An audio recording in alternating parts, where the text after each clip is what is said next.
Minat mendalam seorang lelaki terhadap sukan memanah mendorongnya untuk membuat sendiri busur tradisional sejak 5 tahun lalu. Bagi Muhammad Fauzi Zakaria, 60 tahun, dari kampung Hutan Betut, Mergong, Kedah, minat itu timbul ketika menghantar anak ke-6-nya mewakili sekolah dalam sukan memanah pada tahun 2018. Sehingga kini minat itu masih melekat dalam hatinya. Pada asalnya, bapa kepada 7 cahaya mata ini hanya membeli busur biasa sahaja ketika mula-mula menceburkan diri dalam sukan memanah. Tidak lama selepas itu busurnya rosak dan daripada situlah Muhammad Fauzi mencabar dirinya untuk cuba membuat sendiri busur menggunakan bahan-bahan seperti kayu meranti hijau, kayu anak tangga, kayu nangka dan kayu ciku. Lepas bila main buah tu mengalami masalah. Bila mengalami masalah, saya pun bukalah segala ikatan apa semua, barai habis. Tengok macam mana orang buat. Oh, tengok boleh buat ni. So saya mula buat. Jualan pertama tu dekat tempat rumah saya, dekat taman rumah saya lah. Jiran-jiran yang beli untuk anak-anak mereka main.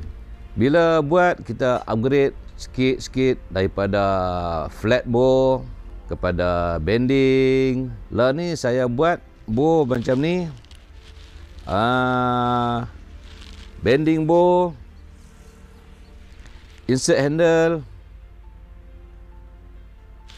insert siah dan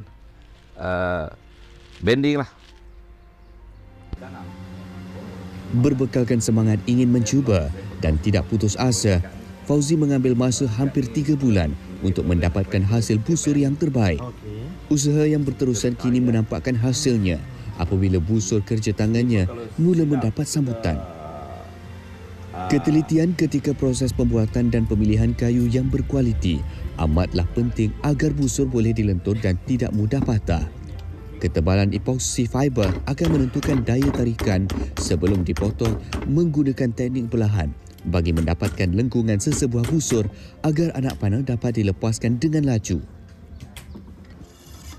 Selepas epoxy fiber dilenturkan, langkah seterusnya ialah tempat pemegang anak panah, bow grip dan siah limb tip dihasilkan. Setiap busur dijual bermula daripada harga RM300. Dalam sebulan, Fauzi mampu menyiapkan 10 unit busur sebelum dijual kepada pelanggan.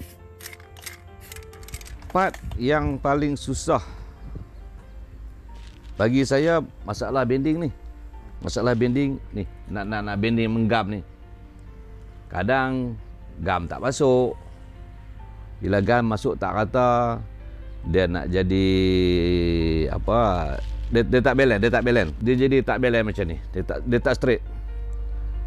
Dia sebelah kiri, yang sana kanan. Itu masalah lah. Nak kena mengasah pula. Kalau dapat apabila finishing keluar daripada mold ni, cun, cukup cegak lah. Tidak sempurna busur jika tali yang diikat padanya tidak berkualiti dan tidak mempunyai ketegangan yang tahan lasak. Bagi Muhammad Naim Anwar, 31 tahun, dia yang telah menyertai pelbagai pertandingan memanah, mengakui pemilihan tali yang sempurna dapat membantu bidikan yang tepat pada sasarannya. Menurut anak muda ini, tali perlu diuji mengikut kadar berat tarikan yang bersesuaian dengan jarak pertandingan. Banyak juga busur yang saya gunalah untuk pertandingan dan juga jenis tali yang saya gunalah. Setakat yang terbaik bagi saya adalah tali fast flight. Fast flight yang pengalaman saya, tujahan anak panah tu cantik. Kemudian ada juga yang saya pernah pakai tali daripada tangsi. Tali tangsi ni biasalah. Cumanya dia bila kita lepas anak panah tadi, busur tadi dia akan ada sikit gegaran. Dan anak panah terbang tak cantik lah. Fauzi bersyukur kerana 3 daripada 7 anaknya mengikut jejak langkahnya dalam sukan memanah. Anak sulungnya, Muhammad Sufi, 39 tahun, pernah menjadi juara dalam beberapa pertandingan memanah. Dia mengakui sukan ini memerlukan ketahanan mental dan fokus yang tinggi selain penggunaan seluruh tubuh badan termasuk minda. Dia teknik dia daripada kaki sampai ke seluruh badan lah. Kaki, lutut, pinggang, bau, tangan. Tangan ni biasalah orang nampak tangan. Tapi dia pakai semua. Kaki nak patah balik, pimai. Okay, fizikal. Tangan biasa. Yang paling penting mental. Kalau kata dalam pertandingan, mental tak boleh tahan, habis. Kalau macam saya pun kadang-kadang jumpa yang ada nama ni, gugup, ketak habis. Sampai tarik pun tak boleh, dah tak rasa apa dah.